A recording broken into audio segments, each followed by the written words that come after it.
Hello everyone, and welcome back to K's Models. My name is Greg, and today we're going to be doing something a little different.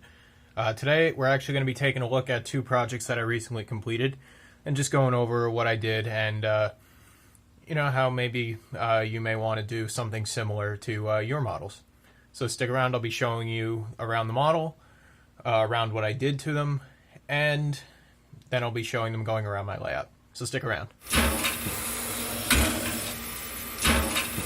To start off, let's take a look at the first model that I want to talk about here. So the first one up here is a Atlas O-scale Northern Pacific GP9. This is a 3-rail model that had various 2-rail details put on, including a scale pilot and full-length handrails, as well as factory Atlas's copy of KD couplers. And I think this engine came out in the late 2000s, I want to say, early 2010s. We've had it for a while. And what was wrong with this engine was when it came recently, I had an issue where the soundboard would just go crazy. It would just play random sounds all the time. And it still ran, but it had to be muted. And personally, in larger scale like this, I like having sound.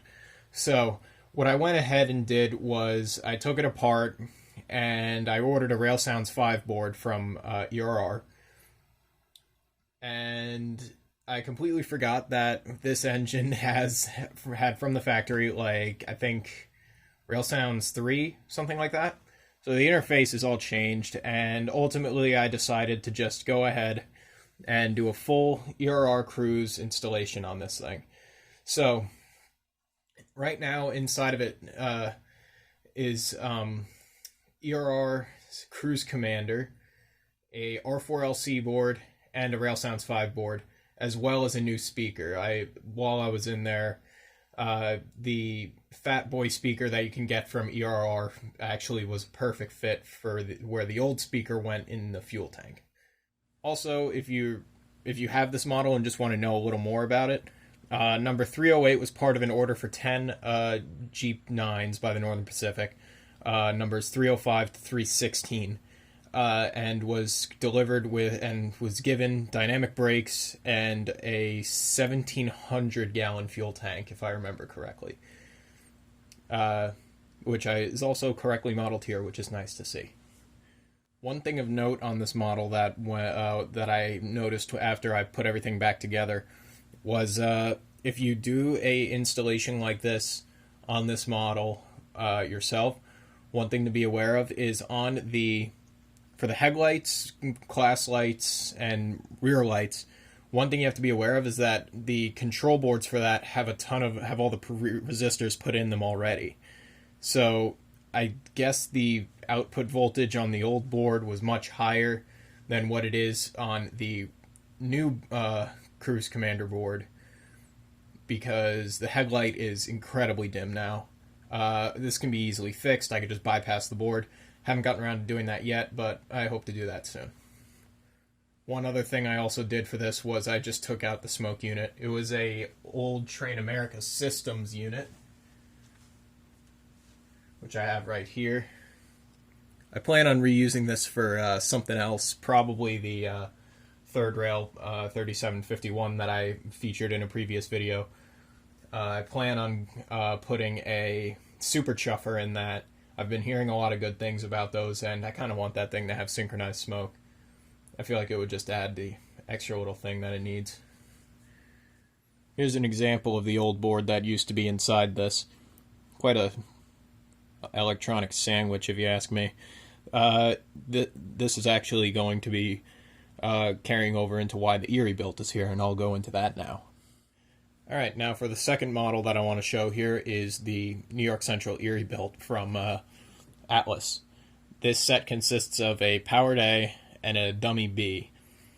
And what was wrong with this was recently, every time I tried to run it, it would just start drawing a ton of amperage and it wouldn't move.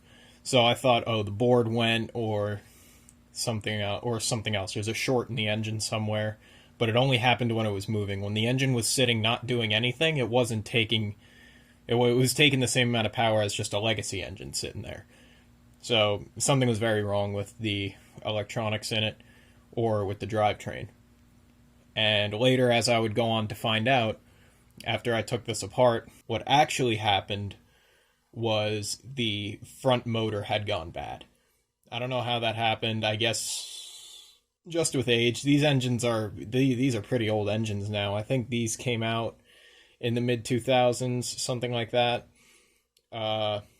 And this is actually a model that I really wish Atlas would rerun. These don't come up very often, and I would love to get another set of them in Milwaukee Road or something. It's a very unique engine. There's none around today, and it would be cool to get more weird diesel representation in the market. Now, how I went about fixing this was a little different from what I did in the Northern Pacific engine. Now, one thing that I realized when I took this engine apart was it had the same board in it from the Northern Pacific Jeep. So first thing I did was, because I knew the motor board was working in the Northern Pacific GP9, I swapped it out with the one that was in here, and I still had the issue, so I knew that was out of the equation. And the board that I showed before as an example, that's actually the board out of this engine, because later on, after I was looking at it, I found a blown capacitor. I'll put a picture up on screen now of it. That blown capacitors like that, you got to look out for on old electronics. I know it's a big issue in the old computer collecting world. Personally, I'm not well versed in that, so I can't really say much on that. But it's just something to look out for, especially on older electronics like this. Capacitors can tend to go bad and can ruin some electronics. So just a little preemptive replacement. I wanted to fix that, and since I already had the board, just threw it in there. To actually fix the model, though, I contacted Atlas, and they actually had a motor and a worm gear in stock, and they sent it our way. Obviously paid for it. This thing is way out of warranty, and somewhat straightforward. It's a quote-unquote China drive, like most other O-gauge diesels, excluding third rail stuff. So, like 3 screws through the truck, motor came out, and just dropped it back in. Now, reason why I didn't go with the full Cruise Commander change for this engine is because this engine has a sound set that I like, and I didn't want to change it. So that's why I didn't really mind changing the sound set on the Jeep back there, because it's a Jeep9, it's a real common sound effect. You could just get that from Railsounds. But the Erie Built, I wanted to save that sound file. One other thing I did while I had access to the models and had them just all apart was I threw in a drawbar system for this. I've been doing this to a bunch of other E and F units. Just it makes the engine sit a lot closer together if it's not possible to do with KDs, and I think makes it just look a little better. One other thing that I noticed, though, and this was actually my main reason for doing this, was I found zinc rot in the coupler mount for this. If I still have it lying around, I'll show it on camera now. But when I took it out and tried pulling the knuckle coupler off, it just fell apart. The metal crumbled to pieces, and it was frankly really scary, because we have a P5A from MTH, and the whole body on that has zinc rot. If you have a Protosound 2 P5A, I highly recommend checking it and making sure that it may not. Honestly, I'm pretty sure all of them have it, because there's an OGR thread about it if you just search P5A zinc rot. But yeah, it's a really scary thing, and just I wanted to let everybody know about that. Alright, I think that about wraps it up for what I need to say about these. Fairly straightforward projects, nothing too complicated, but pretty rewarding. I now have 2 otherwise dead engines that are now back running. So with that in mind, let's just get to running them. I do plan on doing more product reviews soon. I got some third rail GP9s, and I just got the Golden Gate Depot 38 Super Chief. I plan on doing reviews on these soon. I just want to finalize some things with them before I go into it. So, all right, now I'll shut up and show these engines running.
Alright, so that about wraps it up for this video. Thanks for watching. Be sure to subscribe to see more reviews and projects from me in the future. I've been meaning to upload more, and I hope to have some more content for you guys soon. Also, I'm recording with a new camera. I upgraded phones, and now I'm recording with my OnePlus Nord 10. Let me know how you think the video quality is compared to previous videos where I was using a actual DSLR camera. It wasn't really meant for video taking, so there were like weird focal lengths and stuff that I was dealing with, and some people pointed that out before. So I hope this is a lot better for you guys. But yeah, be sure to subscribe. Make sure to stay tuned for more videos from me in the future. See you around.